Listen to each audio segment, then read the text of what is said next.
মনসুখ হাদিসের কোনো অংশ দিয়ে আকীদা নির্ধারণ করা যাবে না।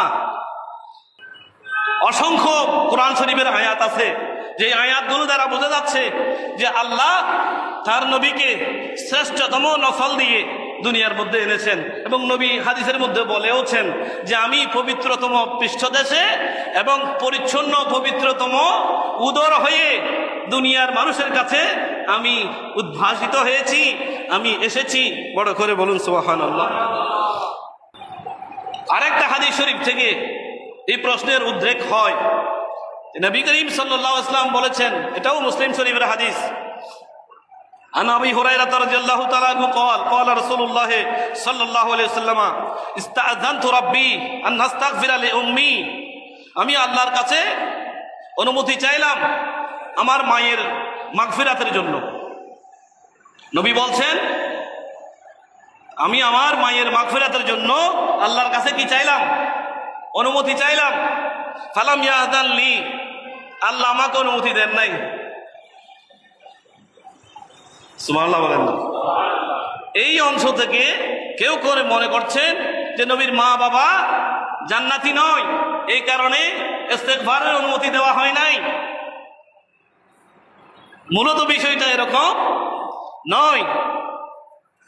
বাচ্চা সন্তানের যখন আমরা জানাজা পড়ি তখন আমরা আল্লাহুম্মা গফির লি হাইয়িনা ওয়া মাইয়িতিনা এটা পড়ি না। বয়স্ক মানুষ হলে এই দোয়াটা পড়ি। বয়স্ক মানুষ হলে তৃতীয় তাকবীরে আমরা পড়ি কি আল্লাহুম্মা গফির লি হাইয়িনা ওয়া মাইয়িতিনা ওয়া শাহিদিনা ওয়া গায়িবিনা ওয়া যাকারিনা ওয়া উনসানা আল্লাহুম্মা মান আহইয়াইতাহু মিন্না ফাআহিহি আলাল ইসলাম ওয়া মান তাওয়াফাইতাহু মিন্না ফাতাওয়াফাহু আলাল ঈমান। এই দোয়া আমরা করি বয়স্ক পুরুষ এবং নারীর জানাজাতে, কিন্তু যখন শিশু ইন্তেকাল করে এই দোয়া শিশুদের জন্য নাই। কেন? শিশুদের তো গুনাহ নাই, তো গুনাহ মাফের দোয়া করব কেন? বড় করে বলেন সুবহানাল্লাহ। শিশুদের কি নাই? গুনাহ নাই। এই কারণে বয়স্কদের জন্য মাগফিরাতের যে দোয়া, শিশুদের জন্য এই দোয়া আমরা পড়ি না। সুবহানাল্লাহ বলেন না। তো মুফাসসিরিন ইকরাম বিশেষ করে আল্লামা গোলাম রসুল সাঈদী রহমতুল্লাহ আলাইহি বলেছেন যে নবীর মা বাবার তো গুনাহ নাই, এই কারণে নবী বলছেন নবীকে আল্লাহ অনুমতি দেন নাই। সুবহানাল্লাহ বলেন। নবীর মা বাবার কি নাই? গুনাহ নাই, এই কারণে আল্লাহ অনুমতি দেন নাই। সুবহানাল্লাহ বলেন। যদি অনুমতি দিতেন তাহলে ওই বাতিলরা বলতো নবীর মা বাবা গুনাহগার, এই জন্য নবী গুনাহ মাফ চেয়েছেন, আল্লাহ অনুমোদন দিয়েছেন। সুবহানাল্লাহ বলেন। নবীর মা বাবার তো গুনাহ নাই, এই জন্য আল্লাহ ইস্তেগফারের অনুমতি নবীকে দেন নাই। আর বড় করে বলেন না সুবহানাল্লাহ। কথা কি বুঝে আসতেছে না আপনাদের? কথা বুঝে আসতেছে? তারপর ওয়াস্তাযানতুহু আন আযুরা কবরাহা, নবী বললেন আমি আমার আম্মা জানের কবরের জিয়ারতের জন্য অনুমোদন চাইলাম। ফাআযিনা লি, আল্লাহ আমাকে জিয়ারতের অনুমোদন দিয়েছেন। সুবহানাল্লাহ বলেন। যদি জাহান্নামী হতো, যদি কাফের হতেন তো জিয়ারতের অনুমতি তো মিলত না। তা আল্লাহ জিয়ারতের অনুমতি দিয়েছেন, তার মানে হে আমার নবী, হে আমার রাসূল, আপনি আপনার মায়ের জিয়ারত করুন, আপনি বাবারও জিয়ারত করুন। কারণ জিয়ারত করলে এই প্রশ্ন আসবে না যে আপনার মা বাবা গুনাহগার, এই প্রশ্ন আসবে না। সুবহানাল্লাহ বলেন। জিয়ারতের অনুমোদন দিয়েছেন, ঠিক মুসলিম শরীফের হাদিস। জিয়ারতের অনুমোদন দেওয়া মানে আল্লাহর নবীর মা বাবা ঈমানদার। বড় করে বলেন সুবহানাল্লাহ। কারণ কাফেরদের জিয়ারতও জায়েজ নাই, মুনাফিকদের জিয়ারতও জায়েজ নাই। আল্লাহ সরাসরি আয়াতের মধ্যে বলেছেন লা তাকুম আলা কবরিহি আবাদান, হে আমার নবী কোন কাফেরদের কবর জিয়ারত করবেন না, কোন মুশরিকদের কবর জিয়ারত করবেন না, কোন জাহান্নামীর কবর জিয়ারত। ইস্তেগফারের অনুমতি দেন নাই। এটা দেখে অনেকে বলা শুরু করেছেন নবীর মা বাবা জাহান্নামী। নাউজুবিল্লাহ বলেন। তো জিয়ারতের তো অনুমতি দিয়েছেন। ও এই ওলামায়ে কেরাম, ওলামায়ে সু, তোমরা এটার জবাব কি দিবা? যদি জাহান্নামী হতো তো জিয়ারতের তো অনুমতি থাকতো না। আল্লাহ যেহেতু নবীকে মায়ের কবর জিয়ারত করার অনুমতি দিয়েছেন, তাহলে বোঝা যাচ্ছে মা ঈমানদার। বড় করে বলেন সুবহানাল্লাহ। নবীর মা এবং বাবা নবীর পরিবারের সদস্য কিনা? সদস্য। পরিবারের সদস্য কিনা? সদস্য। আমরা যদি বলি পরিবার কাকে বলে, তাহলে নিশ্চয়ই পরিবারের মধ্যে মা বাবা প্রথমে আসবে, তারপরে আসবে স্ত্রী এবং সন্তান সন্ততি। পরিবার বললেই এই কয়েকটা অংশ আমাদের কাছে আসবে।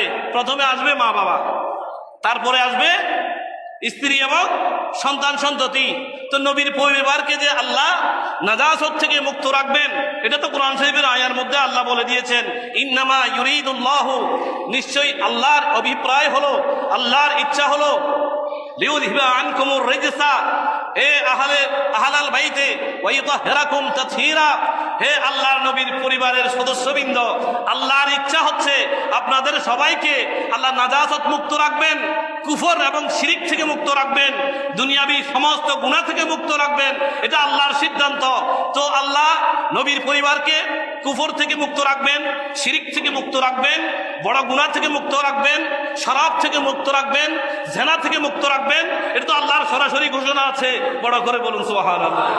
সুতরাং আল্লাহর ঘোষণা অনুযায়ী আল্লাহর নবীর মা বাবা হলেন আল্লাহর নবীর পরিবার। সুতরাং আল্লাহর নবীর পরিবারের পুত পবিত্র হওয়া, ইমানদার হওয়া, জান্নাতি হওয়া এবং জান্নাতওয়ালা হওয়া, এটা আল্লাহর কোরআন শরীফের ঘোষণা। বড় করে বলুন সুবহানাল্লাহ।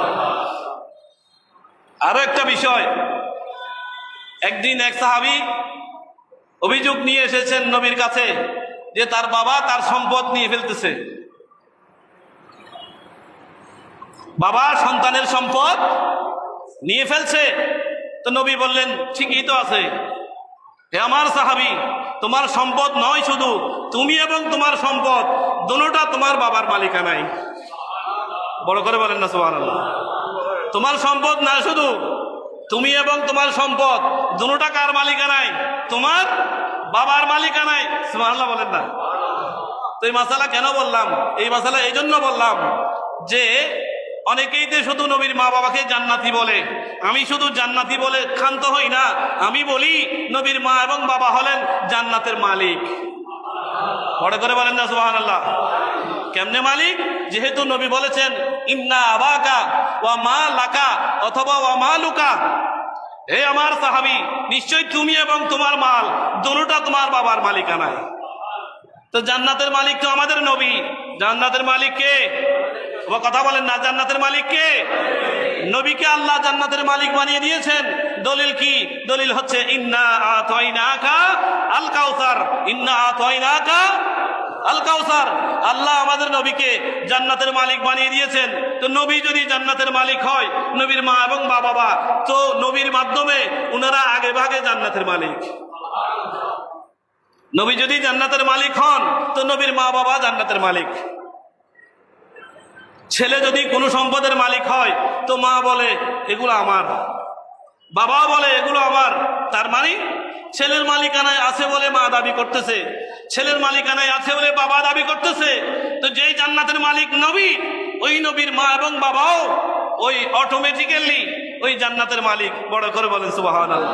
এটা আমাদের আকীদা, এটা আমাদের আকীদা। আল্লাহ আমাদের আকীদাকে মজবুত করুক এবং মজবুত রাখুন। বড় করে বলুন আমিন।